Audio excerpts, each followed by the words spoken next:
when you teach people that their voices don't matter, when you teach them that their votes don't matter, when you take away that pressure valve from their hands, they are going to take matters into their own hands. They're going to try to do something different to make that change, okay?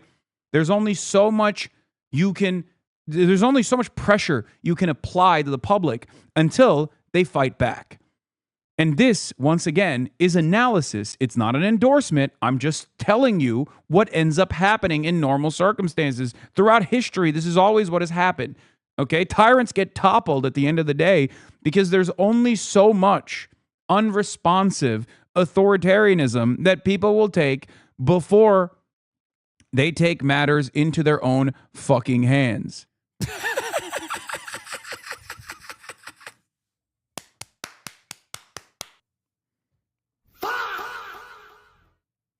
I told you. Let's start with the Supreme Court situation first. Supreme Court rules 2024 Louisiana redistricting map is unconstitutional. Let's start there, and we'll continue. 6-3 decision along ideological lines. The High Court has just ruled that Louisiana's 2024 map, which created the state's second Mallory majority McMorrow black talks congressional shit district, I don't know how this is the world we live in now. Unconstitutional. The court writing that, quote, the Constitution almost never permits a state to discriminate on the basis of race, with Justice Alito delivering the opinion for the court. The decision marks a major win for Republicans, as Louisiana will now have to redraw its districting map and could have major implications for upcoming elections. For that, I want to bring in senior justice reporter Ryan Riley, who has been following this for us. Ryan, talk about those implications, right, of this decision out of Louisiana. We have a huge election now, just 7 months away come November. Yeah, it's going to be a real scramble. And remember, Yasmin, before all of this, they originally drew this map that despite Louisiana's population being a third black, that only one of the 6 districts that they drew originally was majority black. And so when they came back in order to sort of comply with the Voting Rights Act, they had drawn maps that created 2 majority black districts. But overall, if you look at the course of the Supreme Court's jurisprudence on the Voting Rights Act over the course of the last decade plus, I mean, they've been chipping away at the Voting Rights Act ever so slowly. And I think this is another big chunk that essentially they're taking out of the Voting Rights Act, which was sort of meant to originally, make voting more equal, give individuals who had been suppressed for generations and for years more power in their own government. And so this is, from a purely political standpoint, you should benefit Republicans. It's got to be unbelievably unfortunate that you could just kind of look like J.D. Vance now. Sort of mentioned, and I think that voting rights advocates see this as another sort of clip out of being taken out of the Voting Rights Act, which has already been severely weakened by the Supreme Court since 2013, really. We're hearing from the Attorney General to Louisiana, Ryan, in which the Attorney General says the Supreme Court has ended Louisiana's long-running nightmare of federal courts coercing the state to draw a racially discriminatory map that was always unconstitutional. And this is a seismic decision reaffirming equal protection under our nation's laws. One of the reasons why I'm looking down right now is because I'm reading this right off my phone as this statement is now just coming in. Talk us through how this could also have further implications on states throughout the country. We've talked about a lot about redistricting in California and Texas as well. Yeah, I mean, essentially what the majority here is saying that these things have to be race blind, right? So factoring in who might have been overlooked in the past is not sort of something that they say, that you basically have to pretend that race doesn't exist. That's not a factor that you can be built in. In fact, the suggestion here is that it's sort of reverse racism to consider those factors. And so I think you're going to continue to see this pushback from voting rights organizations. And it comes at a time when the Trump administration is doing a lot to try to clamp down on voting across the states by requesting all of this documentation from states, having them send these voter rolls. Some states have proactively cooperated with that. Other states have resisted, and those states have been backed up by courts because courts have found that the Justice Department was going beyond what it had the right to do and didn't have a justification. There wasn't actual allegations of voter fraud. And obviously, if you step back even further, Donald Trump has 4 for decades, for over a decade, had these concerns that he proclaims about voter fraud, and that's not something that's ever been disproven, because every expert you'll talk to will tell you that voter fraud is not a widespread issue. Ryan Riley, stand by for me. Want to bring back in Capitol Hill correspondent Julie Sirkin. Julie, I lied. I thanked you, and now I'm bringing you back, because that's what happens on Capitol Hill. You, it seems, are the center of the universe right now with all that's happening right now. I know you heard from House Speaker Mike Johnson about this decision out of Louisiana and redistricting. What did he tell you? Yeah, we did. My colleague Brennan Leach was in that big scrum as they move behind me. You'll see them to the House chamber. Let's take a listen to what he said. And it's important not only because he's the Speaker of the House, he's interested to protect his majority come midterms, but also because this district actually borders his in Shreveport, Louisiana. So let's take a listen to what he said, and we'll talk about it later. The Supreme Court opinion came out. I've obviously not had a time to read through that. I used to litigate these kinds of cases, so I'm looking forward to it. But I just talked to some folks who've gone through it, and they said that this is obviously the right result. They determined that the last map that was drawn for Louisiana was done unconstitutionally, and we've been saying that consistently from the beginning. That was the obvious result. So we'll see what effect it has. We have, as you know, a primary coming up in about 2 weeks. So we'll see if the state legislature deems it appropriate to go in and draw new maps. Now, Democratic Cleo Fields currently holds that seat. He was reelected in 2024. Marsha Blackburn kind of giving the game away, wants all GOP Tennessee. Senator Marsha Blackburn calls for a special legislative session to draw all GOP Tennessee House map. They're really pushing it, dude. They're really, really fucking pushing it. There are more registered Democrats in this country than there are registered Republicans. Democrats are in more populous areas. And not only that, but also there is tremendous discontent towards the Republican Party. These guys are trying to game the system in a way. These guys are trying to game the system in a way where they don't have a democratic process at all. And I think it's going to backfire on them. Hopefully this lights a fire under the asses of the Democratic Party. The National Democratic Party has to fight back against this, because this is now actually threatening their power, right? This is a very clear undemocratic power grab that they are engaging in. And they're going up the escalation ladder. They started this process. Democrats responded, and now they're doubling down. And I don't know where this actually ends up heading. Obviously, there's the idiotic gerrymandering that they could do that would technically backfire on them, like in places like Florida, which is the threat that is stopping them, I think, from redistricting in a way where they have, instead of having, multiple safe red seats, they're going to have contested purple seats instead. You guys understand that process, right? Like, because Florida is red right now, and the district maps are designed in a way where they have comfortable, reliable +5 to +10 red districts. If they actually chop that up in a way where they redistrict to create more seats, right? To create more Republican seats, they end up generating unsafe seats where they're like +2, +3 Republican. It's not a guarantee that those seats will stay Republican, and Democrats could actually pounce. That was what Hakeem Jeffries was saying, where he said, we're ready for war anywhere and everywhere.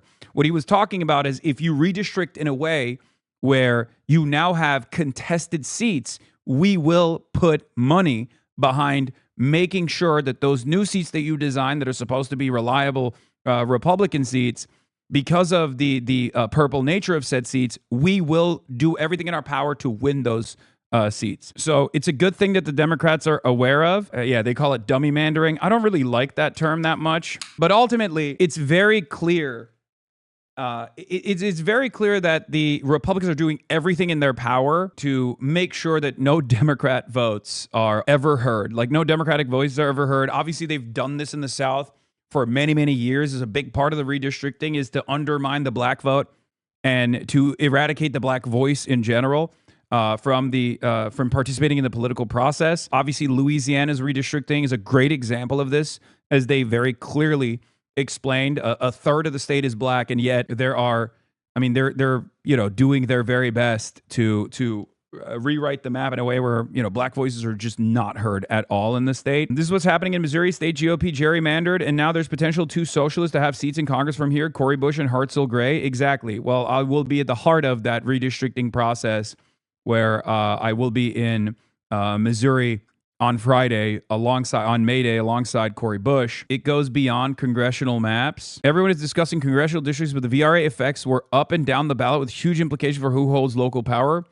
Here's a story on how Tennessee community was bracing for SCOTUS. Black residents in West Tennessee just won fairer districts. Now comes SCOTUS. Cory Bush is not good, man. Shut your bitch ass up, okay? I don't want to hear it. I love Cory Bush. Cory Bush is a fighter. Cory Bush is exactly the type of politician that we need in Congress. What the fuck are you talking about? She literally got eradicated from her position by AIPAC. Cory Bush and Jamal Bowman are two warnings from AIPAC that dumped collectively $30 million in the two Democratic primaries in an effort to punish politicians from speaking out against Israel. And you're over here leaning into that nonsense. How can you be a 10-month subscriber of mine and eat that fucking bait? My apologies because AIPAC got me. Wesley Bell is horrible.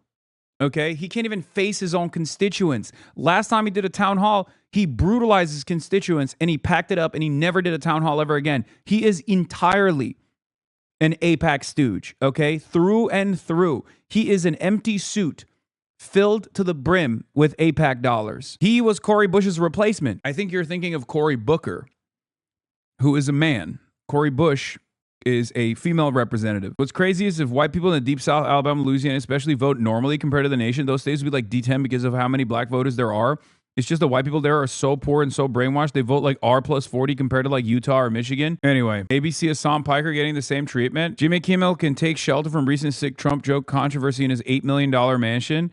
That's kind of crazy that they're just like, hey, oh, nice joke you made about the president. Here's your house. We're doxing you. I hope someone kills you. What a cool and normal response from this right-wing dish rag. Okay. Oh, good jokes, man. Hey, good jokes, comedian. Here's your fucking house. Like, what are we doing? What are we fucking doing in this country? How is this in any way, shape, or form a normal reaction to a fairly normal joke about how like Melania fucking hates her husband and is like hoping that he dies hoping that he dies someday so she can finally be fucking free. Like that's the joke, right? The joke is that you know, only God can free Melania from this prison, this golden cage that she exists inside of. That's the whole fucking joke. Oh my God. I cannot believe how much they're up Jimmy Kimmel's ass, bro. But as Ryan pointed out, this certainly gives Republicans the edge at a moment where they need one. We've been talking about their narrow majority. It's part of the reason why House Speaker Mike Johnson has such a headache on the floor right now when it comes. Listen, all I'm going to say is this on the Jimmy Kimmel controversy, which is not even a controversy at all. You can't be this unpopular and bitch this much, okay? Eventually, people are going to start whipping ass, okay? If you're this unpopular, if you're this unresponsive to the people's material needs, if gas is getting increasingly more difficult to come by, if inflation is happening in grocery stores, and you're turning around and being like, I want to build a ballroom, I want to build a ballroom, and you turn around and you're like, oh, we need to kill Jimmy Kimmel, I can't believe he made jokes. You don't have a fucking movement. Eventually, you're going to have more people turn on you from your movement when they also recognize you're not serious. You're a fucking baby. You're a goddamn crybaby, okay? It's unbearable, these guys. These guys are so fucking annoying. It's like adding insult to injury every day. We have to just like be at the mercy of a bunch of schizophrenic crybullies all the time. Ooh, I'm scared that you said 8846. How dare you? How dare you put 8846 in seashells on at the beach? That really terrified me. Of course, I was trying to prosecute you and threw the book at you and couldn't actually successfully prosecute you any other way. Now we found a court dumb enough in North Carolina to make this a fucking federal case, even though it's most likely going to get thrown out again. Ooh, I'm so scared. We have to do another media discourse cycle on how scary 88 or 86-47. I don't even know the fucking numbers. Jesus Christ, 86-47. Oh, you said 86-47. It's fucking bullshit. Connor Reed's Pants says Jimmy Kimmel should actually threaten violence towards the president on TV as a joke. Would be a funny bit. I agree. He should really test out the boundaries. He should do a whitest kids you know bit on what you can and can't say about the president. Okay? He should be like, here is what is allowed under the First Amendment. Here is what is not allowed under the First Amendment, right? The part that's most fascinating to me is the speed with which jokes are jokes, folks, turned on this. I know, it's fucking unbearable. These guys, God, they're so shitty. They're so lame. They're so fucking lame. That is unironically, like, that's almost, they're so lame that their behavior is almost worse than the threats that they are very clearly designing against the First Amendment. Obviously, that's the highest priority here, but somehow the way in which they're going about this has made it even, like, the insult to the injury is almost worse than the fucking injury. I can't stand it. I hate this shit so fucking much. I used to rip on a lot of the super woke, super sensitive people on my side as well when they used to do this, right? But I still understood and maintained the position that at least they had like a moral, at least they were on the right side of morality, right? Like they wanted to sanitize conversation and discourse to a degree that was unproductive and silly. Maybe they were far too predisposed with aesthetics and optics in a way that was unproductive, but at least they were like morally on the right side. They were like, oh yeah, we want to make sure that, we live in a better society, right? These guys want to live in an objectively worse society while simultaneously, in the most hypocritical fashion, try to fucking design that objectively worse society in a way where you can't even fucking say mean things about the goddamn president. What the fuck are we doing? He sucks dick, bro. What do you mean? Fix the problem. Okay? You can't complain about behaving like a Nazi and then having people call you out for behaving like a fucking Nazi. Here's one quick solution. Stop being a fucking Nazi. Jesus Christ. Incredible, dude. They never posted someone's damn house for punching up. I know. It's always punching down with these people. That's the other side of this, like this humiliation ritual that we have to participate in somehow. We have to take sincerely as though they have a real point here. Every damn day of the fucking week. It's like we're at the mercy of madmen, a psychopathic, bloodthirsty cult of Trump sycophants that are running around saying, oh, you make jokes about my president? How dare you? Here's your home address. You should be killed by a lone wolf actor. You're a fucking psycho, man. Wake up. Meanwhile, again, we're getting back to the Supreme Court. Stop using the phrase sucks dick as an insult. Shut the fuck up. Shut your bitch ass up, dude. This is what I'm talking about.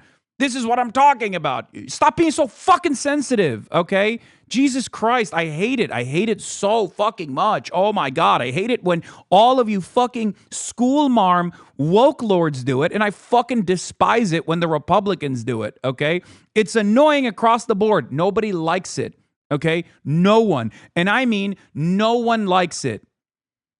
You do not come across as a more moral being when you behave like this, okay? Enough. Jesus Christ. To separate matters involving DHS funding and FISA reauthorization, that spy surveillance provision, but certainly when it comes to this tit for tat that we're seeing across the country, something that began in Texas at the president's direction. I know there's an additional voting rights component to this specific map and this specific decision from the Supreme Court. But just in the last couple of minutes, we also got news that in the Florida House of Representatives, in that state, they actually just passed a new congressional district map that was proposed by Ron DeSantis, the governor there, just this week, and that would give Republicans potentially another edge, potentially 4 additional seats to the House of Representatives. That still needs to go through the Senate, is expected to be tied up in courts, just as we've seen Louisiana and these other states be so far, but certainly a major development.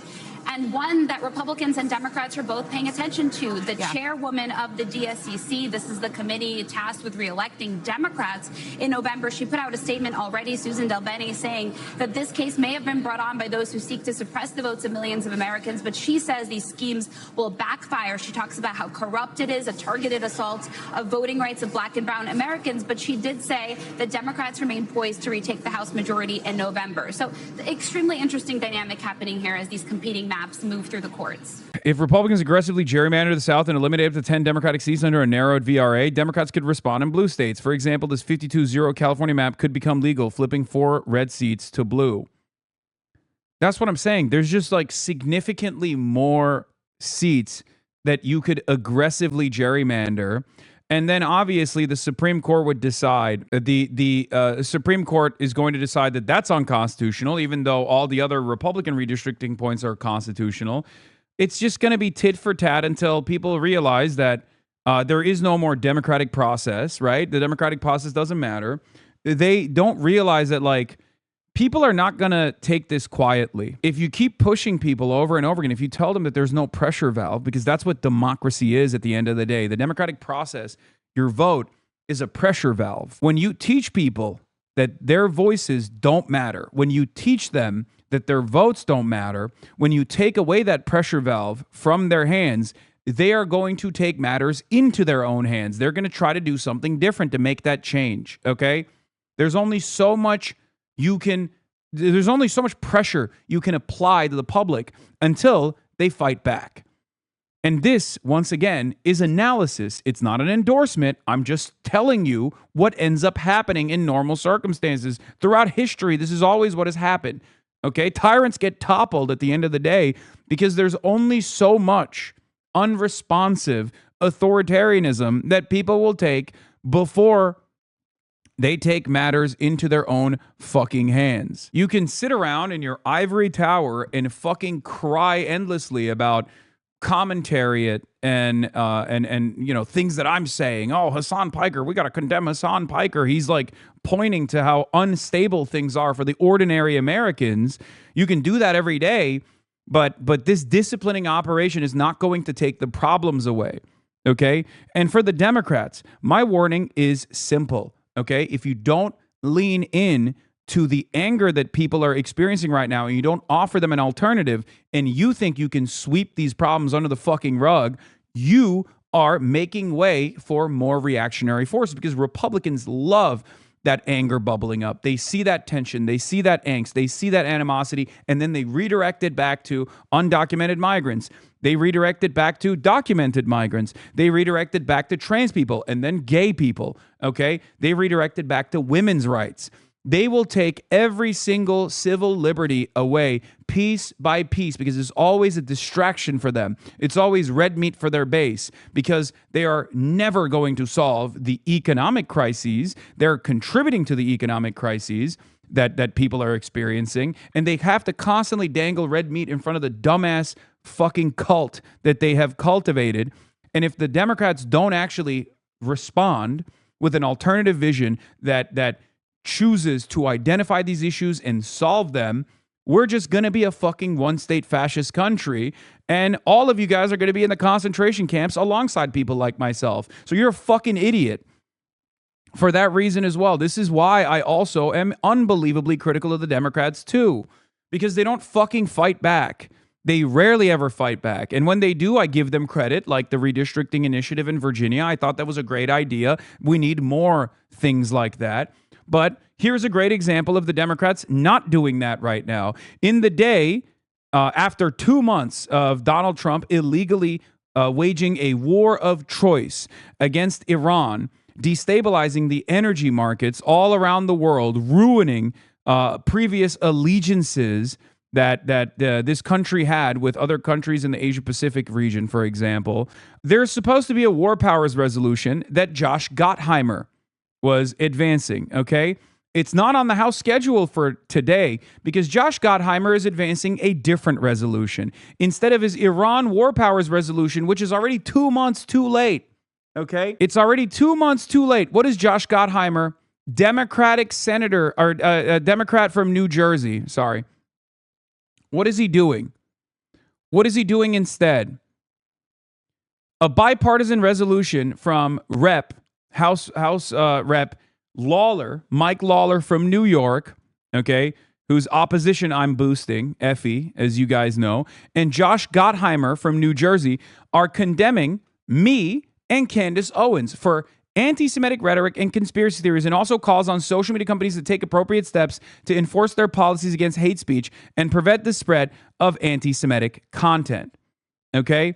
Just understand, it has just been revealed that the U.S. has already spent at least $25 billion on a war for Israel that began by killing 100-plus schoolgirls, and Congress is now voting on condemning Hasan Piker. That is unbelievable, okay? This is sincerely Democrats openly saying, hey, guess what? We are insincere. We are not serious. We are not invested in making the necessary changes in this country. We are going to advance unbelievable fucking idiotic distractions. Candace Owens is a malignant force, a cancerous force in American politics. This is true. Candace Owens is unbelievably anti-Semitic. Even this resolution condemning Candace Owens is utterly fucking irrelevant right now. What the fuck are you doing? I'm not even saying this because I agree with Candace Owens in any way, shape, or form. I do not. You guys know this already. I mean, I joke about being a clandestine operator because she's thrown a nuclear bomb in the discourse cycle around the Charlie Kirk assassination when the Republicans were clearly trying to whip up enough mania against the left, and she came in and said, no, it was Israel, and then a lot of people happened to believe her. So, regardless of my disagreements even on that front with Candace Owens, I jokingly say I'm a clandestine operator, right? Even though she's fucking insane. But the fact that they are even writing a resolution where they put me alongside Candace Owens to say that we're both anti-Semitic and someone has to do something about it, social media companies have to do something about it, is so disingenuous, so insincere. Okay? Hakeem Jeffries to introduce amendment to remove Candace Owens from the Hasan Piker resolution. Jesus Christ. You're joking, but that would make it a reliable yes vote. That would be bipartisan. Everyone would vote for that, just so you understand. I've talked to many people behind the scenes, okay, congresspersons, about when I saw this. I talked to my friends in the Hill, and universally, their assessment was obviously that this is ridiculous, right? And it's being done for donors. It's being done to fundraise. It's being done because I have some high-profile enemies, okay, that are aggressively pursuing this deplatforming initiative, and they're willing to pay for it. However, the other side of the story that's even more devastating about the way that the Democrats operate, okay, is the reality that the only way that this doesn't pass is not because the Democrats would protect me. Of course they wouldn't. And these are Democratic congresspersons who recognize that too. But luckily, Candace Owens is a part of the bill, and Republicans might shy away from attacking Candace Owens. Think about that. The actual anti-Semite in this resolution is the saving grace that might actually destroy the resolution's passage. This is the ultimate goal here. And here is the reality, by the way. People may look at this and think, man, this is an odd thing to prioritize while our country falls apart. But here's what's important to understand. Piker doesn't have a boss, and absent that, the smear campaign must escalate until he's not invited back by the New York Times or the Pod Saves guys. That's precisely what it is. Feels like they're noticing how effective his stumping for Abdul al-Sayed is, and now they're desperate for anything to disparage any Israel critic politicians. Yes, that is precisely what's going on. And if the Democrats don't realize the genuine threat that this constitutes for themselves down the line, if they fall into this bipartisanship trap and they go, yeah, you know what, we have some really violent people on our side as well. We got to deal with them. We got to do away with them. Then they're basically selling themselves out. They're selling their base out once again. They're fucking endlessly manipulatable. Okay, they're endlessly malleable. They're fucking stupid. Yes, there is a bipartisan bill in Congress right now that demands the condemnation of Hasan Piker, okay? Bipartisan laser light focus on material improvements to the lives of the American people exactly as they promise every 2 years. Ignore the fact that these two influencers they want to formally denounce are Israel critics, and that's totally coincidental as always. I love that this guy looked at this situation between me and Candace Owens and said, Hasan Piker is a little more than a critic of Israel. Between me and Candace Owens, I'm the one that's a bigger danger? What the fuck is happening? Candace Owens is run around with a copy of the Talmudic Jew in front of hundreds of thousands of people being like, this is how Jews are. They're contract lords. And this fucking asshole looks at that situation and goes, you know who's actually the real danger here? Hasan fucking Piker. You cannot provide material support. Congress has no business formally denouncing American citizens for their views. They should shut the fuck up and get to work. It's true. This is where we're at in the United States of America. You could spend an entire fucking career combating anti-Semitism on the internet, and as long as you're an avowed anti-Zionist, it doesn't fucking matter, okay? They will literally say, you're a bigger threat. Between me and Candace Owens, I'm the fucking more serious threat to a more serious corrosive influence on discourse. You have to be out of your fucking mind to come up with that. Oh, of course, he fucking quotes the persistence of Benny Johnson. Of course, right-wing dipshit. It's unbelievable, dude. It is so obvious what's going on, okay? It is so fucking deliberate. It is so obvious what's going on. Don't criticize Israel. If you criticize Israel, we'll make your life a living hell. We'll take away your sponsorships. Oh, you don't have any sponsorships? We'll take away your ads. Oh, you don't run any fucking ads?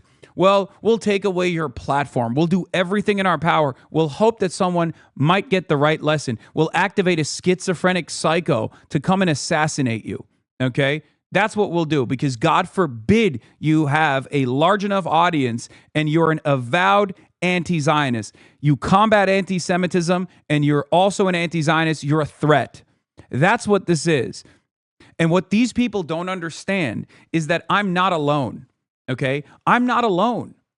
That the overwhelming majority of American society feel this way. So you might deplatform me, you might fucking get me killed, but at the end of the day, this problem is not going to go away for you, okay? It's not going away. People still feel this way.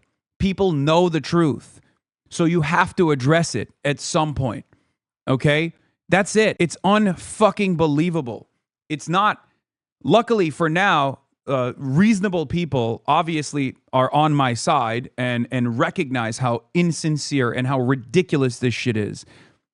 But if your goal is to punish critics of Israel, prominent critics of Israel, it's not going to fucking work. You deplatform me, someone else will take my stead. You kill me, someone else, and 10 more people will prop up with the same exact opinions. Okay? And guess what? There's the other side of it. You don't know what kind of opinions those people will have. You know what my opinions are. You know what my goals are. You know what my assessment on the situation is. And in an environment where there is a shit ton of prominent critics of Israel who, at best, are agnostic on the issue of anti-Semitism, and at worst, absolutely utilizing the conversation around Israel to foment anti-Semitism, to target someone like myself who actively does combat anti-Semitism, is unbelievably fucking stupid. And it's exceptional because it's not true. Anyway, let's look at this fucking dumbass resolution. In the House of Representatives, Gottheimer and Lawler are doing this bipartisan bill. Lawler is a Republican from New York. I've obviously promoted Lawler's opposition, Effie. I've had her on the broadcast. Mike Lawler is in a contested seat and is most likely going to lose that seat. Okay? He's terrified of that, so he's trying to, farm as many donations as he possibly can. The resolution is condemning anti-Semitic, hate-filled rhetoric and content disseminated by prominent online personalities and urging social media platforms and public leaders to denounce and address such conduct. Okay, this is the resolution. Condemning anti-Semitic hate-filled rhetoric and content disseminated by prominent online personalities, urging social media platforms and public leaders to denounce and address such conduct. Whereas the rise of digital media platforms has enabled individuals with large audiences to disseminate disinformation, commentary, and political viewpoints to millions of viewers worldwide. Whereas such influence carries a heightened responsibility to avoid rhetoric that promotes hatred, violence, and discrimination against any group, including Jewish individuals and communities. Whereas anti-Semitism has surged in the United States and globally in recent years, fueled in part by online disinformation, conspiracy theories, and extremist rhetoric. Once again, these guys don't remember, from their perspective, any kind of anti-Israel sentiment is anti-Semitism, right? So what they're saying is, the reason why people don't fuck with Israel anymore is because of content creators. They're stupid. They don't understand that it's not because of just content creators, okay? It's because people saw what Israel was doing, and then they dug deep and learned what Israel had been doing leading up to October 7th. They saw what Israel was doing after October 7th, and they could not believe the violence, and then they learned about what Israel had done before October 7th. That is the reason why, and they know what Israel is doing right now. That is the reason why people don't fuck with Israel, okay? Whereas anti-Semitic incidents have significantly increased, including a 344% increase over the past 5 years and an 893% increase over the past 10 years. Again, ADL's numbers, obviously. This, unfortunately, also factors in, any kind of incident revolving, even Jewish Voice for Peace doing a peaceful anti-Zionist protest in the vicinity of someone who's pro-Israel. That's how fucking stupid these numbers are. They're unbelievably misleading. In any case, anti-Semitism has increased. It's just these numbers are unfortunately ADL numbers, so we don't know what the exact numbers are, okay? And online platforms have identified as a major vector for the spread of hatred, whereas Hasan Piker, a prominent online streamer, has often used anti-Semitic rhetoric, including expressing support for Hamas, a designated foreign terrorist organization. Whereas in August 2019, during a Twitch live stream, Hasan Piker stated America deserved 9/11, whereas Hasan Piker referred to Orthodox Jews as inbred, whereas Hasan Piker downplayed sexual violence committed by Hamas, a designated foreign terrorist organization against innocent civilians on October 7th, stating it doesn't matter if fucking rapes happen on October 7th, like that doesn't change the dynamic for me. Once again, using that out of the ironic part of that is that they're using me saying the sexual violence happening or not doesn't justify genocide, by the way, which is a perfectly normal fucking position, okay? That's not how this works. Whereas Hasan Piker has expressed support for Hamas on multiple occasions, including April 14th, 2026, stating Hamas over Israel every single time and doubling down on claims in multiple media appearances that Hamas is 1,000 times better than Israel. Like, you can argue with me every day on whether you agree with this or not, okay? But what you can't do is fucking complain that this is anti-Semitic and therefore should be deplatformed. You can't, it's un-American, okay? We don't live in fucking Israel, all right? We don't live in Israel. You can't do this, all right? It is fundamentally against the principle of the First Amendment. This is precisely what the First Amendment is there to protect, okay?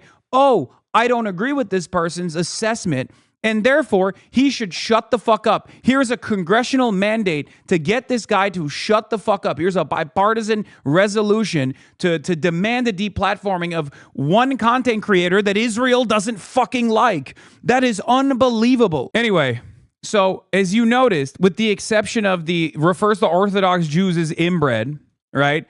This is the only one that they can like massage. You know the context behind this. It doesn't fucking matter. I call every racist neo-Nazi group inbred because, ethnic, religious, or any kind of like nationalist supremacist movement obviously requires inbreeding. That's how you get genetic purity, right? That's why I fucking say, oh, these guys are inbred across the board for Hicks, Republicans, reactionaries of all different sorts, neo-Nazis and the like. Okay, so that's the reason why I use this substitute term as a pejorative instead of something else. It doesn't fucking matter.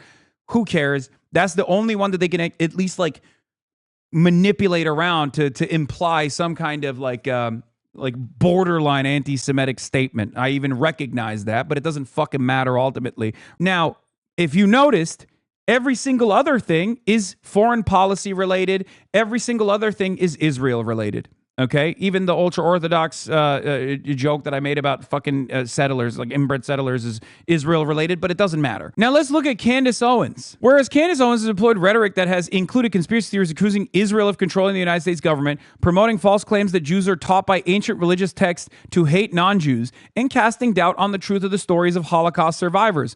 Whereas on February 1st, 2026, Candace Owens posted on X an anti-Semitic claim that the United States is controlled by satanic pedophiles who work for Israel. Okay, like, there's plenty you can hit Candace Owens on. You don't have to do the highlights where, some of them are at least, like, in the margins where the majority might agree with her, There are, obviously, this is unbelievably anti-Semitic, especially this, right? But, like, the satanic pedophiles who work for Israel is again, it's an anti-Semitic canard, but you could very easily say this is the Epstein class, you know what I mean? So, sorry. Sucks to suck, but probably not good to put in there, regardless. Whereas during a podcast appearance on December 8th, 2025, Owens repeated the false claims that Jews are killing Christian children as a part of religious rituals. Like, look at this. Like that, how can you have my assessment on Israel's death and destruction campaign in the same fucking breath as this shit? Like, this is literally, this is just the blood libel. Like, this is unironically the blood libel. What the fuck? There's no comparison. You have to be insane to look at this and look at my statements and be like, look, Hamas is 1,000 times better than Israel. It's objectively a popular sentiment that is expressed by many people if they think a little bit further on this. But like comparing geopolitical assessments to literal medieval blood libel. Like, what the fuck are we doing? This is what I fucking... Jews are killing Christian children as a part of religious rituals that Jewish texts and traditions promote. The sexual assault of children, which is anti-Semitic trope constituting blood libel. Whereas in July 2024, Candace Owens called for the horrific medical experiments committed by Joseph Mengele on Jews during the Holocaust. Bizarre propaganda. Continuing that some of the stories, by the way, sound completely absurd, downplaying and rejecting the veracity of those crimes. Whereas on February 21st, 2025, Candace Owens hosted E. Michael Jones, who claimed on her platform that Hollywood created the Holocaust narrative, whereas the amplification of anti-Semitic narratives online can contribute to real-world harm, including harassment, intimidation, and violence against Jewish individuals, institutions, and communities, and whereas public officials, leaders, and technology companies have a responsibility to confront and condemn anti-Semitism in all of its forms, including when it appears in online discourse and influencer-driven media. Now, therefore, be it resolved, that is the sense of the House of Representatives that anti-Semitic rhetoric, conspiracy theories disseminated by influential online personalities, including Hasan Piker and Candace Owens, are dangerous and contribute to a climate of hatred and intolerance. Like, they literally fucking slammed actual, unvarnished, anti-Semitic protocols of Elder Zion agitprop that Candace Owens is disseminating on a fucking daily basis on her lunatic broadcast to Hasan's assessment is that Israel has killed far more people than Hamas has, and therefore is a far worse influence, a far more destabilizing influence in the fucking region and around the globe than Hamas ever could be. That is objective truth. You might disagree with it, and we can have a conversation on those boundaries all day, every day. I can be a very reasonable person, okay? But because they don't want to have that fucking conversation, they just turn around and say, oh, dude, this is crazy. I can't believe you're saying these things. These are unacceptable. It's a terrorist organization. It's a terrorist organization. A Democrat, mind you. This is a Democrat doing this. The same Democrat that is supposed to be, the same fucking Democrat that is supposed to be advancing the war powers resolution that is already 2 months late on Iran. And instead of that, this is the bill that they advanced this morning. Think about that. What a joke of a fucking country we're in, man. Jesus Christ. Individuals with online platforms have a responsibility to refrain from promoting or amplifying anti-Semitic narratives. Social media and streaming platforms should take appropriate steps to enforce their policies against hate speech and prevent the spread of anti-Semitic content. Public officials and community leaders should unequivocally condemn anti-Semitism, including when it's propagated by high-profile media figures or influencers. Efforts to downplay or excuse anti-Semitic rhetoric under the guise of political commentary should be rejected. And the United States reaffirms its commitment to combating anti-Semitism, ensuring the safety and dignity of Jewish individuals and communities both online and offline. Yeah, do one on Islamophobia next. Do one on Islamophobia. Think about the amount of fucking Islamophobic attacks that I receive on a daily fucking basis, that Abdul Al-Sayed receives, that Zohran Mamdani receives. Are we going to do a bill on that? No, of course not, because Islamophobia is trafficked by these very same people. Representative Josh Gottheimer, famously after October 7, blamed Islam, okay? Straight up with an earshot of Muslim congressional representatives, a racist monster, a ginormous piece of shit. Fuck you. Anyway, this is them waving the white flag, folks. That's what this is, okay? Here is the silver lining, if you want to know what the silver lining in this madness actually is. Josh Gottheimer knows that the information environment is uncontrollable, okay?